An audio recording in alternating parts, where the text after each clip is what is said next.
kumakaharap ng mga realidad ng buhay. Meron po yan. Lalo na po, kahit tayong mga hinirang ng Diyos, pag tayo ay sumusuway at wala tayo sa kalooban ng Diyos, alam natin yon. Meron po tayong mga consequence sa buhay na ito. No? So, ngayong umaga, sa huling mensahe ko sa tema ng nagdaang taon, indeed, pinangako, hindi lamang tayo bibigyan ng buhay na walang hanggan, hindi lang tayo ililigtas. But tayo makakasama niya, maghahari, magpakawalang hanggan in Revelations 15. And napakagandang panghawakan, lalo na yung mga naging pag-aaral natin. Hoping yung mga huli ko pong mga naipahayag, walang bibitaw. Dahil po, na isa sa katuparan na talaga ang mga katotohanan ng buhay. This week, trending ang isang pangyayari, siguro, kayo naman nasa social media. Alam niyo na yun. I will not make mention, but yung wala sa Panginoon ay we are not prejudging, napapahamak. Nandun sila sa mga kabiguan nila sa buhay. Nandun sila sa mga bagay na hinahangad nila. And isa sa mga dahilan daw po, no? At yun po yung aking ending message for the year. Ang isang mga dahilan bakit she took her life dahil, pakisabi sa inyo mga katabi, sino best friend mo?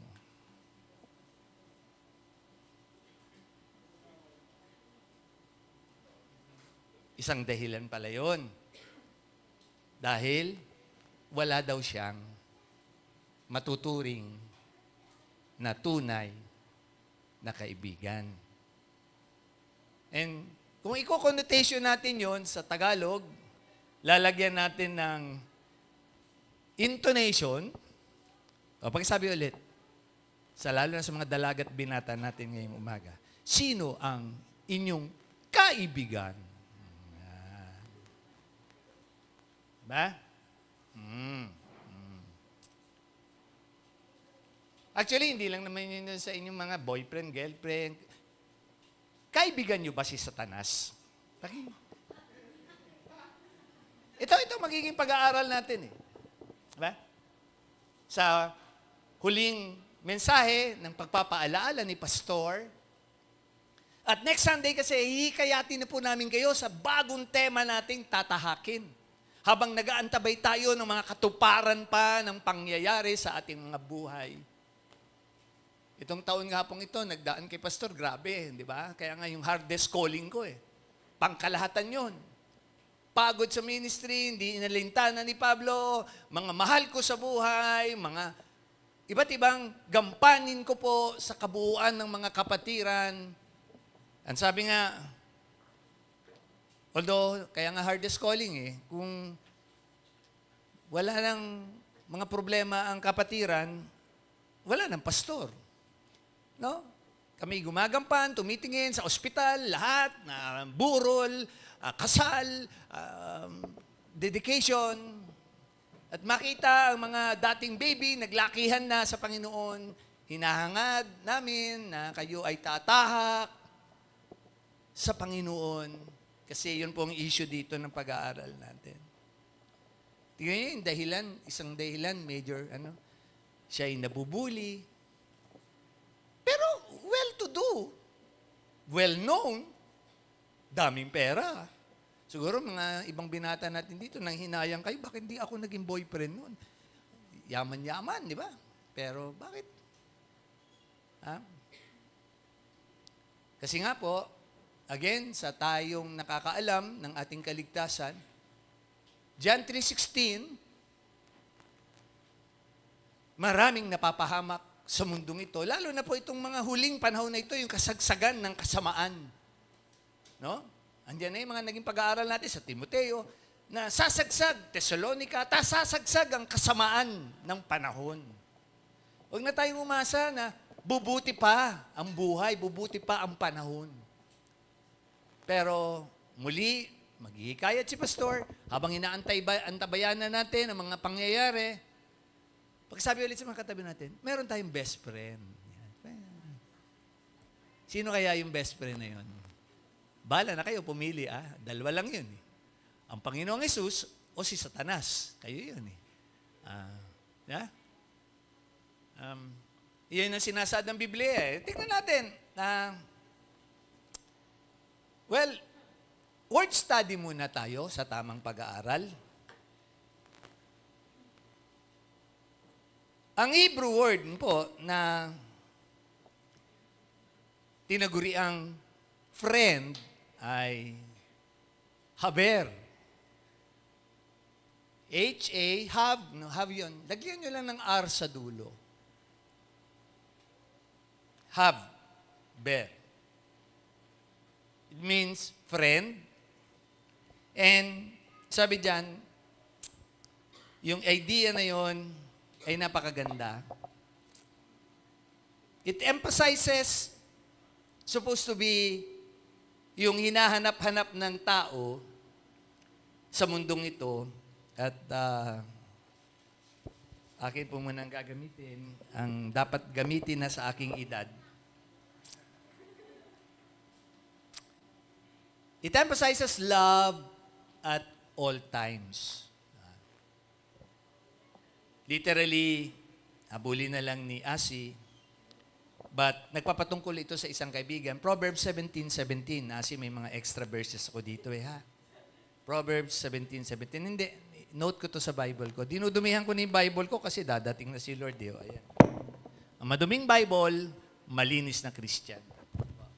Dinudumihan ko na para pagdating ni Lord, mga notes na yan. Yung maiiwan, baka mabasa nila to. Pag nabasa nila, naiwan sila, magkaroon sila ng pag-asa sa buhay. Ano sabi niyan? A friend loveth at all times. Ganda. And a brother, which is totoo yun, nangyari sa buhay ko, is born for adversity. The word friend, again, haver. Haber. Is first mentioned. Alam niyo ba where it is first mentioned? Sigon sa inyong version ng inyong Bible. Trivia. Makinig kayo yung mga nasa namin para matuto kayo. Trivia. It is first mentioned, of course, in Genesis 38:12. At the time of the tribe of Judah. Nang pumipili ang Diyos ng mga salinlahi na dadaanan para maipatupad ang pangako niyang kaligtasan sa ating Panginoong Hesukristo. It is, bahala ka na Ma'am Jane mamaya sa mga verses ko. Dami, sabi nga ni Brother Asi ngayon. Siyempre, year-ender ko Para ako nag-state of the nation dito. Ngayon, state of the church, di ba? Kasi papakita ko yung mga narating natin sa isang taon na lumipas. At rin yung flowchart na sinasabi ni Sister Jack kanina, nandiyan na ba ulit si Mami? Amen, amen. Kasi kilala niyo si Pastor di ba? Kung sino nilid ang Holy Spirit na tawagin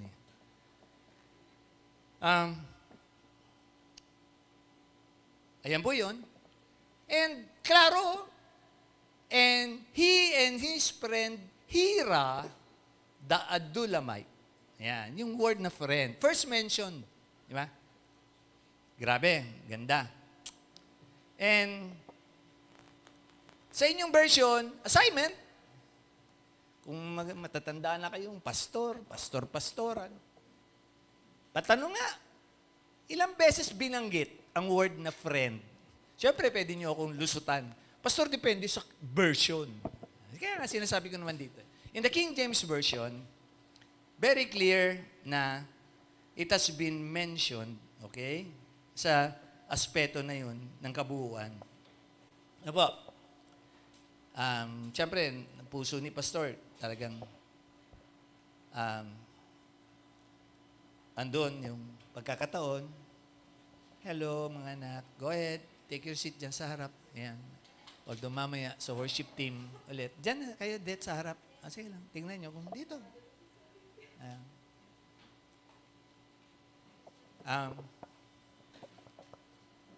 Siyempre, Sa puso lang ni Pastor, 53 times.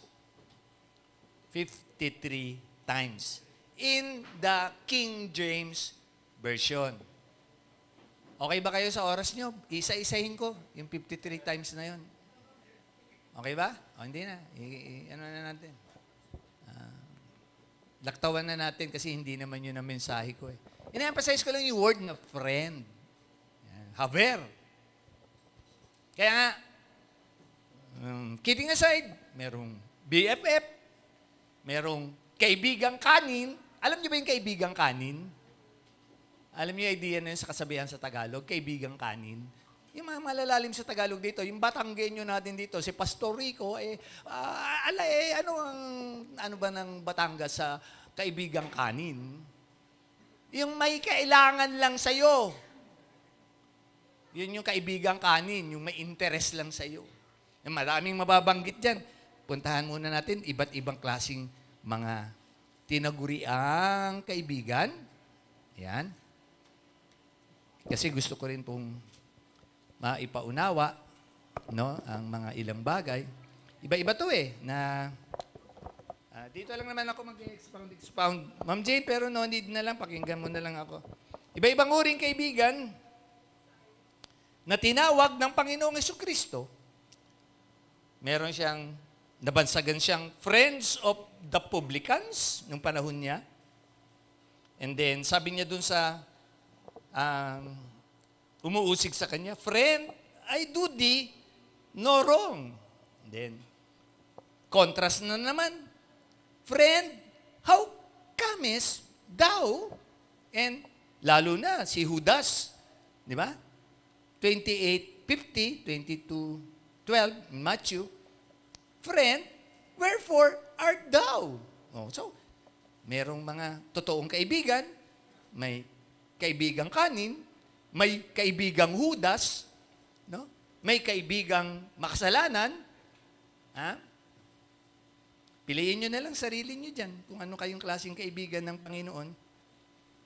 And, siyempre, friend Lazarus, our friend Lazarus, John 11:11, yun nga inaano kanina ni Dia. Okay na lang, sir, nagma-maximize ako ng verses ko, ha? Pag gusto niya naman ito, andito yung note ko. Hindi naman ako magme-mensahe. FB Live naman tayo.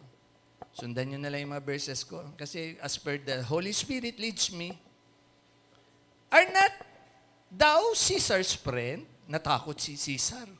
Si Pilato kay Caesar. So, ang daming kwento tungkol sa kaibigan. Kaya nga, may kanta pa di ba? Kaibigan lang pala. Tama ba yun? Tama ba tono ko doon? Kaibigan lang pala. Tama ba yun? May ganun bang kanta? Parang sarili kong composition yun No? Ma'am Sandra, paturo naman. Magandang kantang patungkol sa kaibigan. I maximize yung aking puso. Sa Old Testament, maliban doon sa unang pagkabanggit, napakagandang katotohanan, kilala nyo si Father Abraham. Kilala niyo si Father Abraham? Hallelujah! Siya ang kauna-unahang tinaguriang friend of God. Yan. Andyan yan, nabanggit yan sa Isaiah 41:8. Ayan, tingnan mo nga, Benjo. Asi. Nakita ko kasi si Benjo. Halo-halo na po utak ko. Pasensya po muna kayo, wala pa po akong tulog. Ha? Ganito yung hardest calling. Kaya, Jo, kung magpapastor ka, baka nagpo-prophesy na naman ako. Yung wala ka pang tulog. Ha?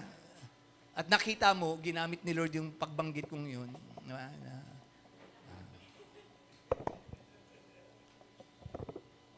Hardest calling. Pero, holy yes, anak. Hindi ko nangahangad yung highest calling to kasi ang Diyos ang tumawag sa akin. Hindi ako tinawag ng kung sino-sino. Calling. Diba? Hindi po Alam ko yung tawag sa akin ng Panginoon. Kaya naman pinakakahalagahan ko. Tulad ni Abraham, tingnan nyo. Ano ang magandang issue kay Abraham, di ba? But thou, Israel, art my servant, Jacob whom I have chosen, the seed of Abraham, my friend. First time, may tawagin ng Diyos sa Bibliang haber. Kaibigan. Mamaya ko ipipresent, ano ba besides yung a friend, love it at all times, titingnan natin ano yung pros and cons ng ating word study ngayong umaga. Andyan din po yan, very clear, sa 2 Chronicles 27, anak, di ba? Ayan. Ayan din. No? Sa mga pangyayari nun, history siya. Naaalala si Abraham na siya ay kaibigan ng Diyos. Kaya nga, tayo kaya maalala tayo. Pakitanong nga ulit mga katabi natin, kaibigan ba tayo ng Diyos? O sinong kaibigan natin? Ha? Alam niyo, medyo nalulungkot ako kasi ang emphasis ko lagi, pag tumatayo ako dito, sa taon ng pagpapastor ko, 35 years na po ako. Hindi pa ako napapatumban ng dyablo. 35 years in the making. Anong dinidiin ko lagi dito? Nagko-contrast ako sa inyo, sila na nasa lumang tipan, wala pa yung kaligtasan na meron na tayo ngayon sa Panginoong Hesukristo. Pero, ang daming Kristiyano ngayon nalilinlang, ang daming Kristiyano ngayon ayaw pa rin tahakin, ayaw pa rin isapamuhay yung dapat na isapamuhay. Kaya nga napapahamak. Huwag na natin pagtakahan yung mga wala sa Panginoon. Kasi sila talaga mapapahamak. Lagi ako nagko-contrast, kaliwat kanan ko dito, pinapakita ko yung unbelievers. Bip-bip po, kung saan nakakapanood sa amin sa YouTube, baka magising po kayo ngayon. Parating na po ang Panginoon. No? Ang nagpapaalala ko, both sides, sa inyo po na mga hindi pa kumikilala sa Panginoong Hesukristo at sa amin na nakakilala na kung paano pa namin gugulin ang panahon ng aming mga buhay. Ano pa ang mga prioridad namin sa buhay? Ano pa ang mga pinag-aaksayahan namin sa buhay? And, alam mo si Lord, nakakapagparating sa akin eh. Beep, beep. Hindi ko na para mag-remind lagi, paki-turn off ang inyong mga cellphone. Kanya-kanya na lang yan eh. Mga magulang, pakitignan ng mga ano. Meron daw nag-comment doon, no?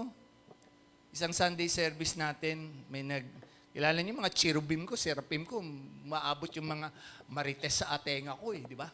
Pastor, meron daw nag-post na, boring. Kung boring, lumabas na kayo.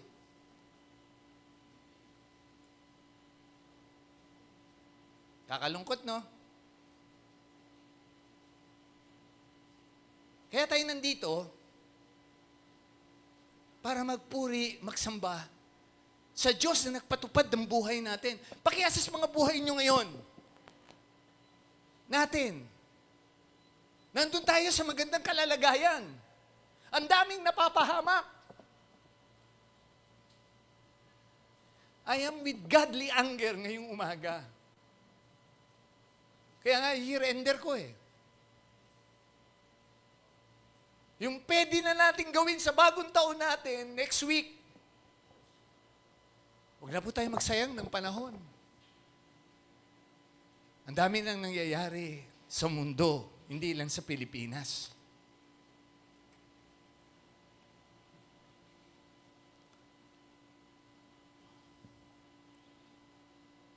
Abraham was called a friend of God. Ako kaya, Lord, ako kaya.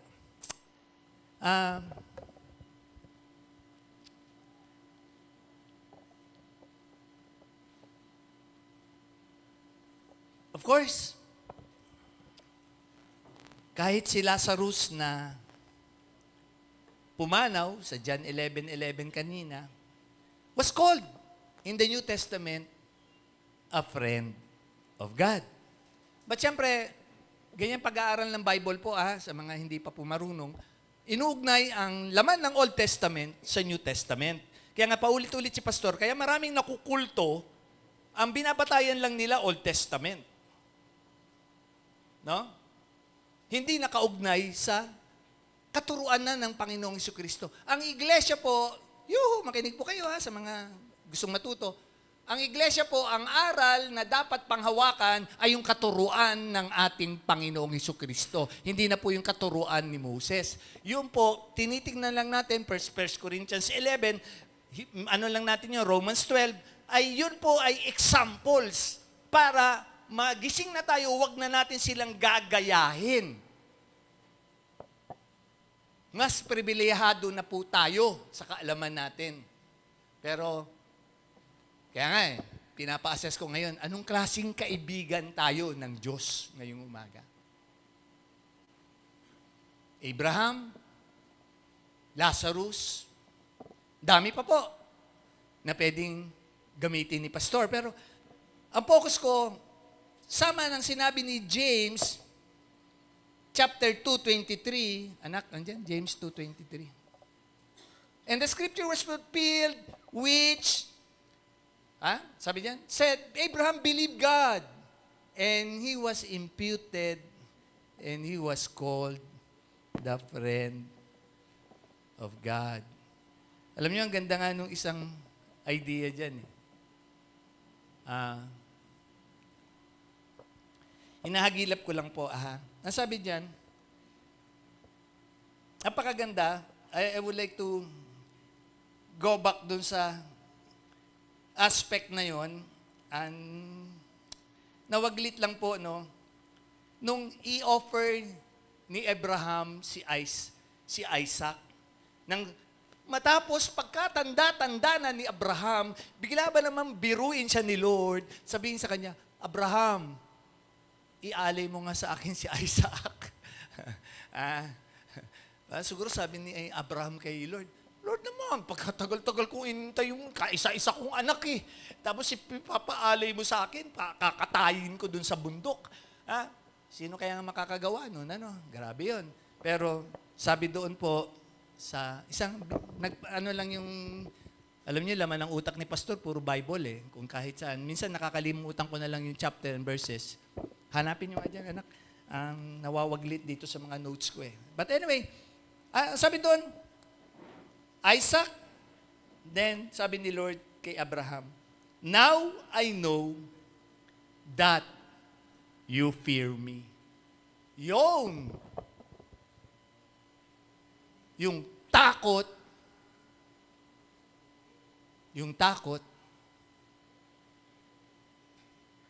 ni Abraham. Well, yung fear, again, magkaugnay yun Yung love yun. Yung reverence, napag-aralan na natin yun. Pero sa mga baguhan, is combined. Kasi ang Tagalog nga po, lagi ko sinasabi sa inyo, ang isang English word, kailangan mong lagyan ng dalawang Tagalog word para mabuo yung idea. Di ba? And, kasama dyan, sige nga anak, madadaanan mo pa ba? Pagilapin mo, pababa. Sige. Offering in the stead of His Son, and para nandun yung word ko, nalito ko dun sa isang verse na wala And sabi nga, but anyway, talon ako sa James 2:23 na banggit na yon. And Abraham believed God. Wow, ganda. It highlights an intimate and trusted relationship, yung pala yun.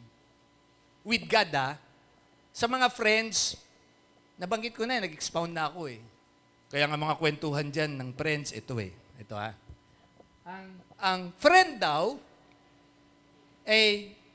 you know and understand one another. Sabi nung isang brethren kanina dito, Pastor, kilala na kita ng ilang taon di ba, Ma'am Tessa?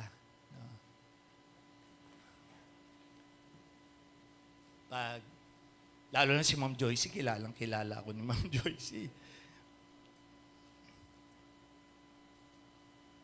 You share interest. Oh, kaya doon kami puro, ang mga interest namin, ano eh. Ano ang mga interest natin? Ha? Yan daw yung mga kaibigang pangmundo. Pero true friend to, ha? They shared, ha? Ganda. Interest. Then, they also spend time together. Kaya nga, hindi kami magkahiwa-hiwalay eh. Diba? Kaya sabi ng 1 John, ang totoong kasama sa pananampalataya, pero yung aalis yan. Kasi hindi kasama sa vision. Kinocall ko yung vision ulit hanggang next Sunday.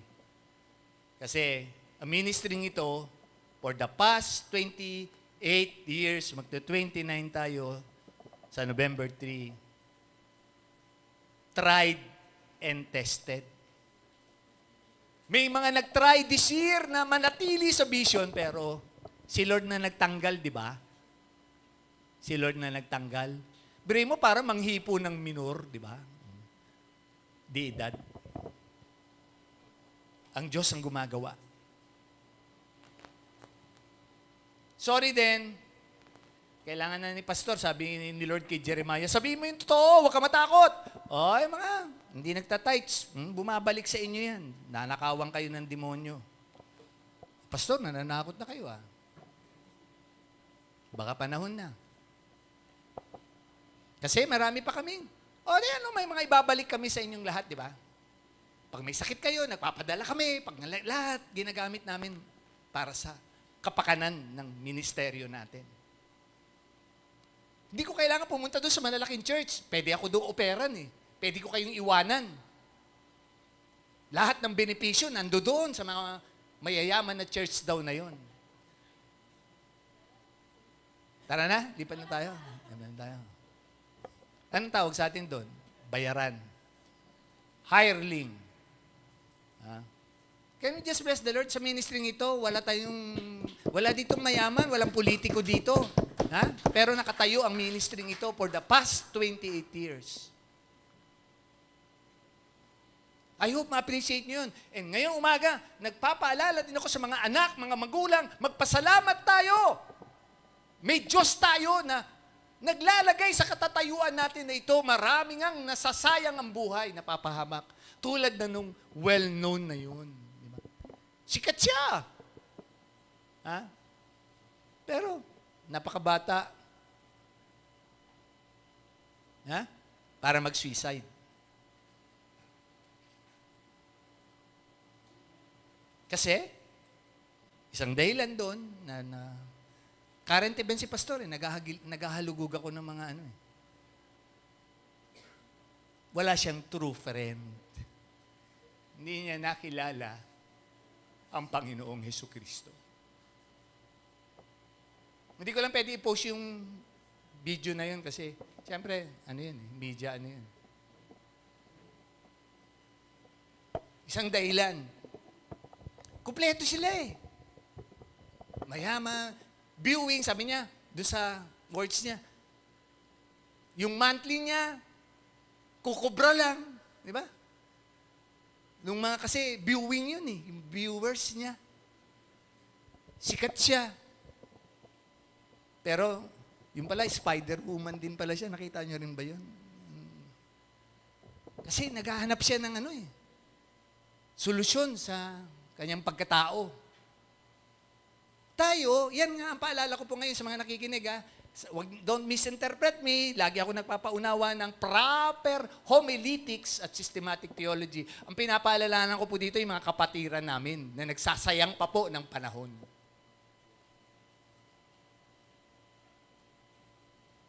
Dami. Nasasayang.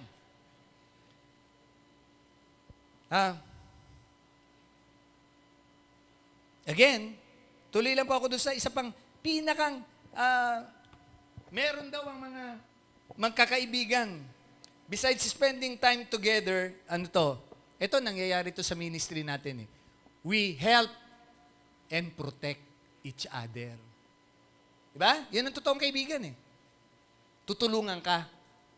Poproteksyonan ka. Pero hindi sa kasalanan, ha? Poproteksyonan ka. We have the very best BFF, whatever you call yung mga makamundong kaibigan natin. We have Jesus, our friend. An endpoint, John 15, asi. Matapos niya hirangin ang kanyang mga alagad, no? 14 to 15. Ano sabi diyan? Pakisabi sa mga katabi. Baka hindi pa ito nababasa eh. Kasi 5 chapters a day, basa niyo ang Bible sa buong taon eh. Nakakabasa na ba talaga tayong 5 chapters a day? You are my friends. If what? Ano daw? Kaibigan tayo ng Panginoon. Hindi kailangan, Lord, may problema ako eh. Lord, ganito eh. May sakit ako, Lord eh. Ganito. Kaibigang kanin yun. Apo, ay sorry, baka magutom na kayo. Maya pa po tayo kakain, ha? Then 15, anak. Henceforth, ganda. I call you not servants already, sabi niya sa mga disipulo niya. For the servant knoweth not what his Lord doeth. But I have called you friends. For all things that I have heard of my Father, I have made known unto you. Hindi nagbago yan. Yan din na sinabi ng Ama kay Abraham ng panahon na yon. I am the God of Jacob, the God.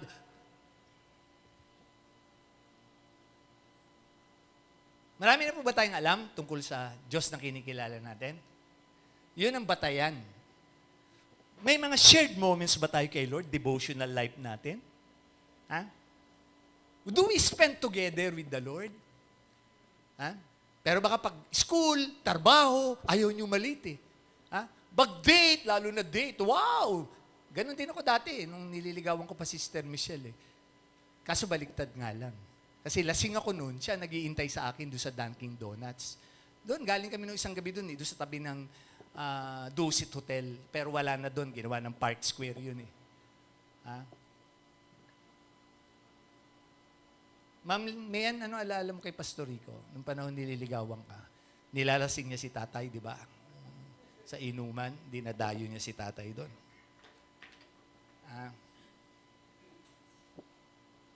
Alam niyo, pansinin niyo yung birthday ni Aya, may BFF akong unbeliever, pero nakita niya ng pagbabago sa buhay ko, nami-minister ko na siya. Ganon siya magpahalaga sa akin, siya yung Proverbs 17:17. Barkada ko yun. Marami akong ganyan. Ang mga barkada ko nung time na yun, mayroon akong principle nun eh. Gusto ko mas matanda. Kasi mas may matututunan ako sa matatatanda. Kaya nga lagi ko sinasabi yun, kahit sa pang-espiritual, I hope makita ninyo yung katatayuan naming pang-espiritual kasi no one is above your teacher. Tandaan po natin yun. Pero yung magagaling, your stand is not my stand. Ay, di bahala kayo, lumarga kayo, di ba?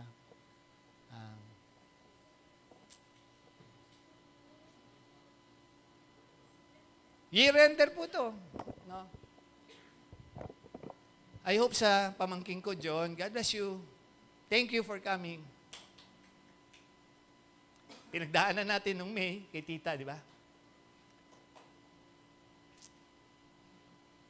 Alam niyo yung buhay namin, tere, di ba? Gulo eh. Gulo namin, no? Bakit? Yun yung sagot doon. Bakit? Hindi nila tunay na kaibigan ang Panginoon. Kasi pag tunay na kaibigan mo ang Diyos, ang Panginoon, papatupad niya lahat yung magaganda niyang paraan sa buhay natin. I'm really trying, kahit kayo mga nanonood ngayong umaga, malapit na po bumalik ang Panginoon. Huwag na po tayo magsayang ng ating mga buhay. Hindi kayo para puwersahin, pilitin. Pero, anong meron si Abraham? Anong meron itong mga sila Lazarus? Anong meron itong mga ano? They believe. Di ba? Kaya nga, sa mga kaibigan, minsan, liban na lang kung yung napaniwalaan mong kaibigan ay scammer. Uso na ngayon scammer eh. Di ba? Yung kaibigan, uutangan ka lang na uutangan. At least, naging totoo kayo. Naniwala kayo sa kaibigan yung yun. Ngayon, ang dami ngayon, naniniwala pa rin sa mga pastor-pastoran nila eh. Di ba? Kasi yun ang tingin nila eh. Ayaw nilang maging ang totoo nilang kaibigan ay ang Panginoon. Gagabayan sila, sasamahan sila, patutuparan sila ng magagandang plano sa buhay. But, syempre, walang pilitan, sabi nga. And, sabi niyan, an intimate and trusted relationship. Abraham had his profound faith, willingness to obey God's will, na kahit ialay niya si Isaac. And sabi nga doon, napakaganda pong hashtag ko to, nagkasubukan sila. Diba? Ang mga magkakaibigan nagkakasubukan. Kaya nga, sinasabi ko doon sa mga nasubukan nyo si pastor, magsasama pa po tayo. Salamat sa pagtitiwala ninyo. Salamat. Nakakatiyak kayo. Nakaantabay kami 24 oras. On call si pastor, pwede nyo tawagan, pwede nyo i-text. Kahit nasa sementeryo na kayo, nasa ospital kayo, pupuntahan ko kayo.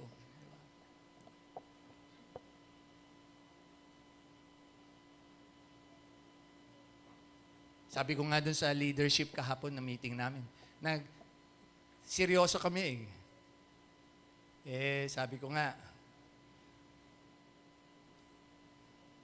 salamat sa mga kaagapay, napatakbo ko si ano nun, gano'n. Si Ninong Coco, hindi ko na masyado abalahin yan. Kasi talaga, Ninong Coco, basta samahan mo lang ako ha. O ngayon, nagkasubukan na kami niyan, dami na. Sabi ko, kayo, nandito, tayo yun. Nag-start out. Batang-bata akong pastor nun. 1990. Sila John, nakakapunta yan doon sa Pook. Hanggang mapalipat tayo dito. And, sabi ko lang sa kanila, salamat kasi nagkasubukan tayo. Nagkasubukan tayo. That is a true friend. Literally, pwede yan. Umanap kayo ng ganyan kaibigan. Alam nyo, hindi ko alisin. Ha? Pero sana, mga anak, maging kaibigan nyo easy, lalo na sa mga social na school. A true friend is yung isang Christian friend. Ha? Hanap kayo ng Christian. Ang pangalan, Benjo. May papakilala mo kay Daddy Benjo. Di, si Christian. Nako, 3 yung Maria mo, Benjo. Si John din. May 2 Maria.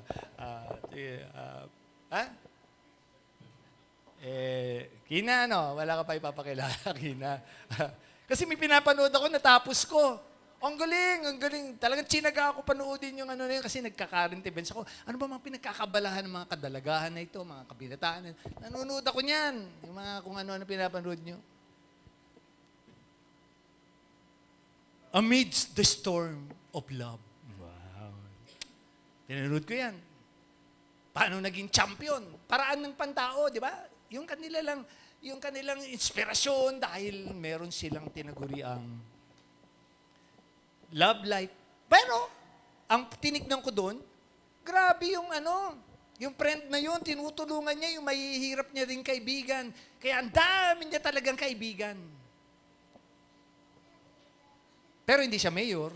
Ako kaya parang binabago ko tayo ko ngayong bagong taon. Hindi na ako magiging kuripot na ako kasi baka kaya lang ako madaming kaibigan. Nasa Proverbs yan di ba? Balikan niyo yung doon, yung mga doon. Ano yung sabi dito? Punta tayo sa Proverbs. Saglit lang, daanan ko lang. Kaya pala yung mayayaman, maraming kaibigan Di ba? Ayan. Andito yung very words kasi hindi ko na sinulat lahat. Gusto ko lang daanan yung ilang mahalaga eh. Ayan ang sabi diyan sa Proverbs. Ha? Wealth, 19:4. Sige nga. 19:4, Proverbs. Wealth maketh what? Many friends. Kaya masusubok mo ang totoo mong kaibigan pag wala ka na. Ha? Pag wala ka na. Doon yun. Doon yun. Pero, para tawagin tayo ng Panginoong Hesukristo na kanyang kaibigan, di ba? John 15, yun yung aking pinakang key verse. Oh, hallelujah.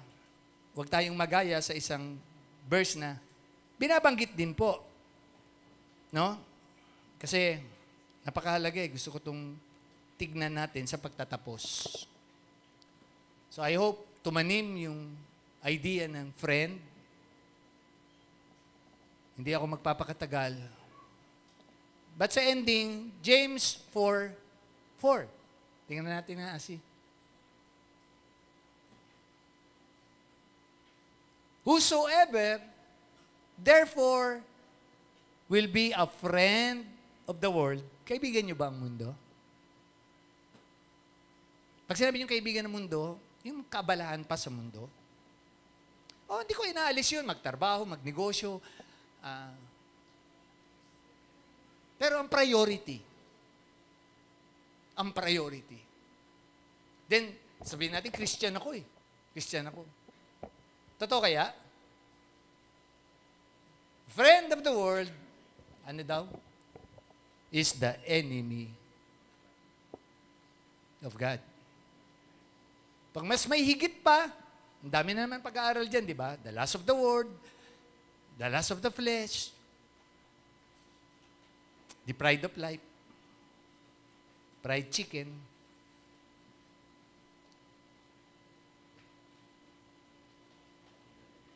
Paki-examine po ang mga puso natin ngayong umaga kung kaibigan nga po natin siya.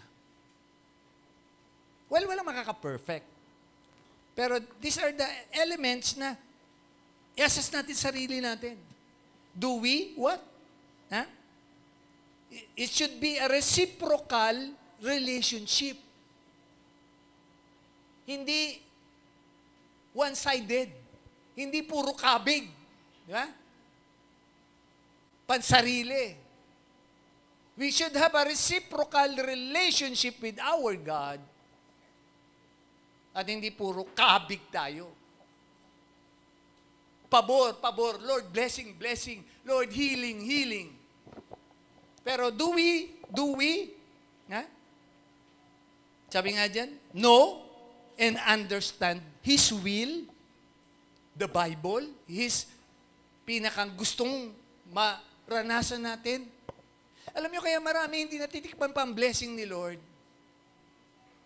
Dahil ayaw nga nila ranasin. Although ang bait ng Diyos, permissive will, sige, naalaw kayo, yung mga decision making, sige, pero ano later times ang effect? Cause and effect. Consequence. Consequence. Consequence. Mabait pa rin si Lord. Ganda nung kanta ni Dia. Alam ko, kakantahin ulit. Sa anointing ba yun, ma'am? Kukol na ako na anointing. Sa anointing yun o sa offering yun? Narinig niyo yung song, kung nakarating na kayo, yung Forgiver. Siya lang yun eh. Matthew 18, 70 times 7, Luke 17, Luke 18, 7 times a day, lalapit sa'yo, patawarin mo. Si pastor, ganun eh. Magpapa-counseling, gagawa na naman na nung papa-counseling. Minsan gusto ko na tuktukan ng Bible eh, di ba? Baka magising. Alam niyo si Aya, totoo yun, hindi ko kakaya. Sinishake ko yun kasi nandun yun sa medical na pag ang isang batang nagtatantrum, para mabalik yung kanyang mindset, i-shake mo. Kaya mga misis, pag ang mister niyo may problema, alugin yung utak. No? Alugin niyo. Para mabalik sa katotohanan ng buhay.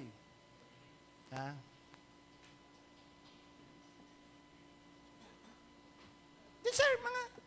eksena di ba, sa buhay. Well, wala po kami ditong pamamanhik. Ayan. Double-sided po ang mensahe ko, ha.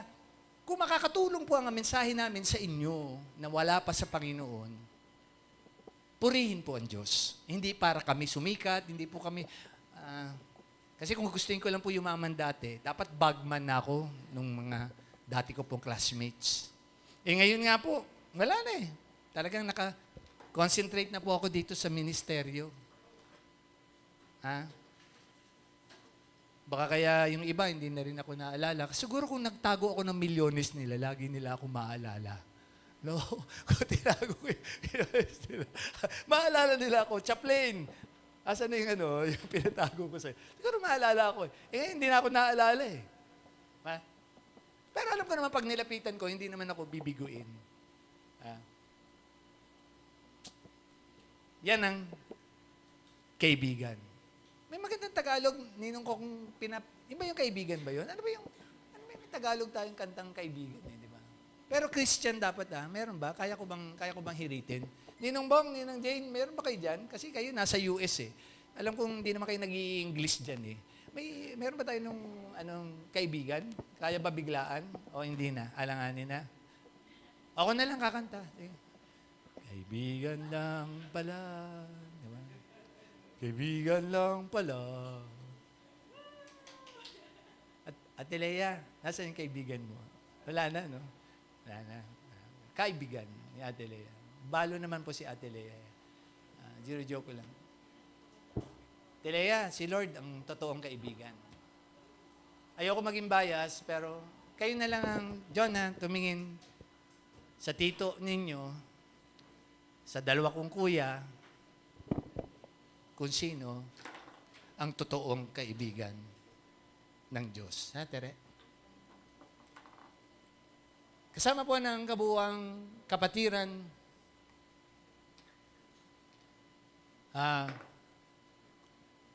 ang huling Sunday po natin, hindi lang ng taon, nag-anointing of oil po tayo. So sa inyong mga tahanan, pakikuha na po ang inyong mga oil. Then, as the worship team just sings here unto the Lord, may you continue just to pray for our loved ones.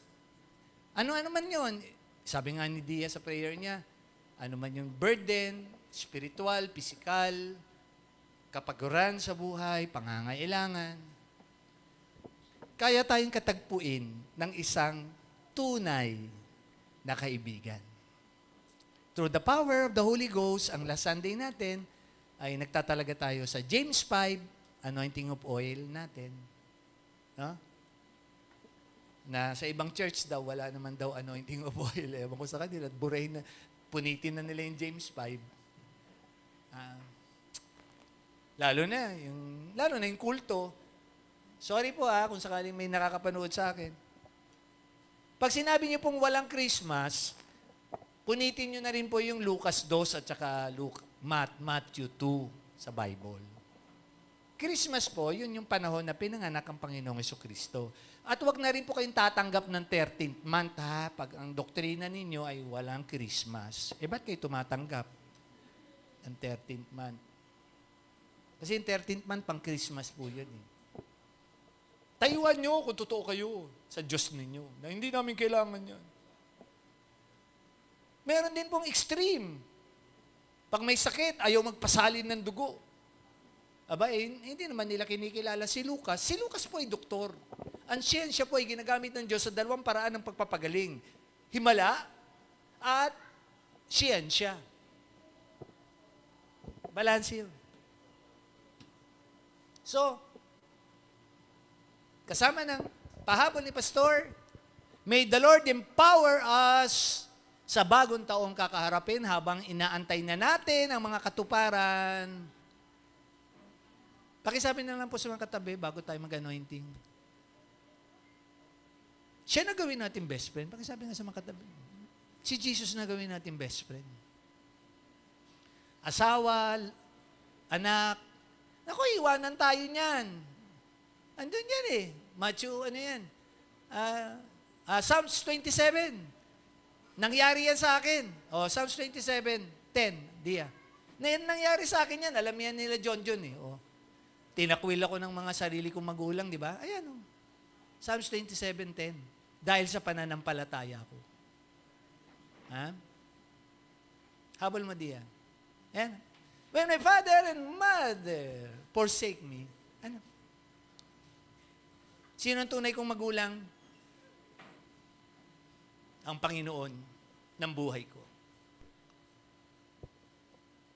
I pray, patuloy na tumimo sa ating lahat. Kasama si Pastor doon ngayon kasi ongoing ako this week. Yan ang pinag-aralan ko eh. Nagpagal ako, nagpupuyat ako, nanonood ako ng mapagkukunan ng mga realidad ng buhay. Ano bang pinagkakaaksayahan kahit na ng mga Christian sa panahon na ito. Pero hindi naman din tayo extreme na bawal ang TV, bawal ang gadget. Ang word ko po today, prioridad. Prioridad sa buhay. Sa natin ginugugol ang mga oras natin. Yung binanggit kong mga elements ng friends, di ba? Do you really understand? Ganon. Do you spend time together? Do you share? Do you help and protect talaga? Si Lord yun. Si Lord yun. Nakakatiyak tayo doon. Kaya ako, siguro nga, lagi ko yung ginagamit eh. Kung meron pa ako, meron pang babalik. Sinabi ko yun, anong una kong sinasabi, yung mga na-prove na nila ako, nakilala nila ako, anong lagi ko sinasabi? Nagpapasalamat ako sa inyo.